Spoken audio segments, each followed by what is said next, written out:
They said Ali was forced. Oh, where's the evidence? They have a narration that Ali said, look, if Ali does not give me his daughter, I'm going to make a propaganda against him that he stole money. So it was better for Ali's reputation to give his daughter to Umar rather than being accused that he's a thief. Oh my God. So he jeopardized his daughter, his fame, because, you know, if we say, for example, in Islam, if a woman was forced to marry someone, is that contract valid? No. So Ali was giving his daughter, he had to give his daughter, and she was not married to Umar in matter of fact. So how Ali was, you know, was sleeping calmly, tranquilly, while his daughter was under someone who's not her husband in a matter of fact. That is a slander. Many, many, many things we bring, they are slander to Ali and Fatima and Hassan and Hussein, if people know. Also, they believe that the Imams know everything. They know what's going to happen in the future. They know when they die. They know when they die. And nothing can be hidden away from them. But they say at the same time that Muawiyah had given poison to Al-Hassan, the son of Ali. Al-Hassan drank it, and he died. Is this a slander to Muawiyah? No, it's a slander to Ali, Al-Hassan. Why? If he knows that when he's going to die, and why he's going to die, that means he committed suicide. He committed suicide. And note here that Al-Hassan had given bay'ah also with Al-Hussein to Muawiyah, that he should be the leader. And Al-Hassan, he gave up his leadership and he granted it to Muawiyah in order to enable the both conflicting groups in Islam to get united. He jeopardized his own self. Doesn't matter. That's why he was described by the Prophet Al-Hassan that he is Sayyid. What's the meaning of Sayyid? A master. This is a good quality that the Prophet gave him as a reward for giving up his own right in order to let the Ummah get united. That's what Al-Hassan did.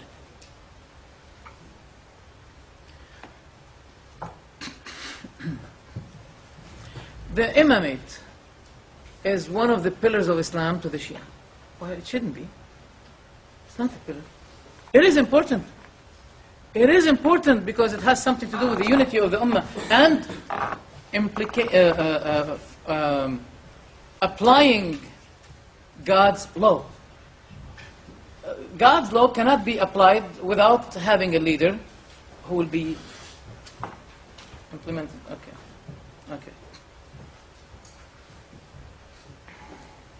But we don't say it's one of the pillars of Islam. No.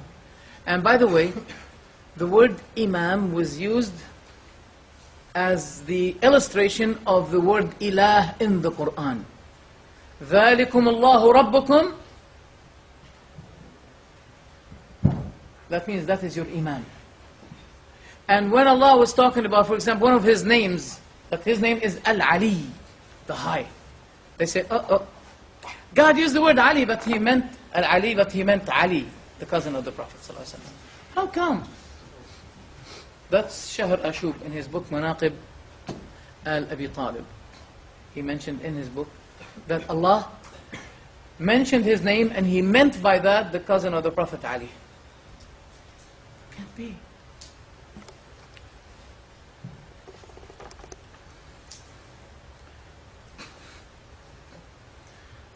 They say that the companions, some of them are hypocrites and some of them are good believers, good companions, etc., etc. No. When you call him companion, that means he is a true companion. Allah said about the hypocrites, وَيَحْلِفُونَ بِاللَّهِ إِنَّهُمْ لَمِنْكُمْ وَمَا هُمْ مِنْكُمْ. He said, and those hypocrites, they're swearing by Allah that they are of you, O companions, while they are not of you. The hypocrites are not of you. That is why the companions of the Prophet are not hypocrites. The Shia say no. The Sahaba, among them are those who are believer, among them are those who are hypocrite, among them are those who are kafir. Well, be my guest, that means Abu Jahl, we call him Sahabi, companion as well. Because he lived with the Prophet, he saw the Prophet, but he did not believe in the Prophet. Yet, according to their definition of the word companion, Sahabi, they have included Abu Jahl. Abu Jahl is not a companion. They included Abdullah bin Ubay bin Salul. Abdullah bin Ubay bin Salul is not a companion of the Prophet, the head of hypocrisy in Medina. Now, we'd like to shed the light on one hadith. They have a lot of doubts. We wish, and I'm going, inshallah, to open a room in Paltalk. Let's say, basically, it's every Thursday, 9 o'clock p.m. GMT. Every Thursday, 9 o'clock. In Islam category, I'm going to open it. I did not open it yet. It's going to be, you're going to see my name, Dimashqiya. And we can open these kinds of topics, dialogues, very quiet, constructive dialogue, even with the Shia. Anyone, I have no problem. With the best way and method. It is important. So let's now shed the light on one hadith, where the Prophet says, at the day of judgment, when I am standing at the pool, there's a pool which is called Al-Kawthar. I'll be standing there, and some of the people wanted to drink from that pool, and they will be prevented.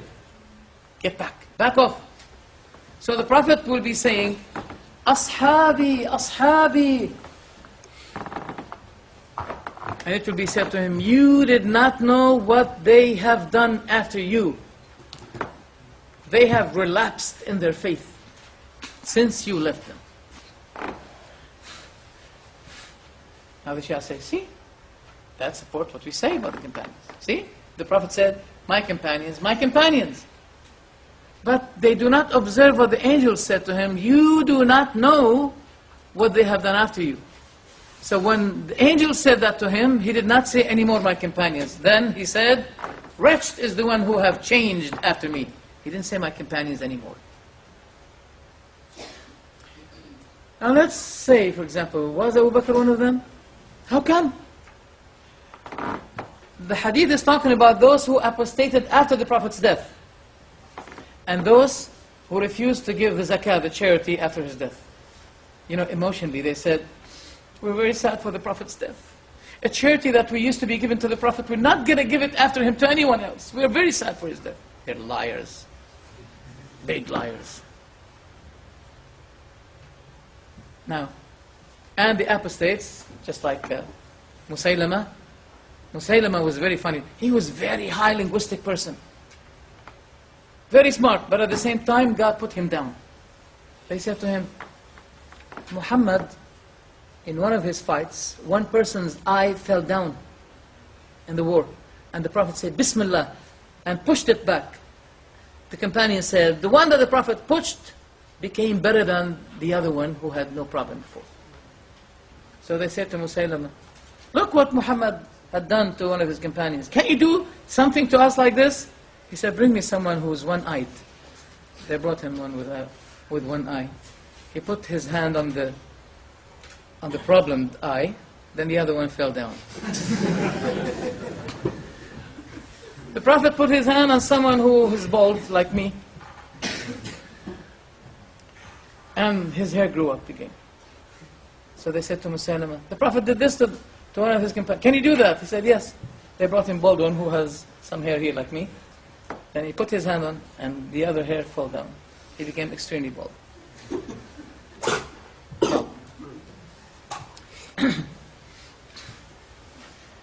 The Prophet ﷺ saw Musaylama came with his delegation to Medina, and the Prophet got angry when he saw him, as if the Prophet was told about this man, what's going to happen with him. He said, you won't be able to reach what you're imagining to reach. And take my companion here, he will explain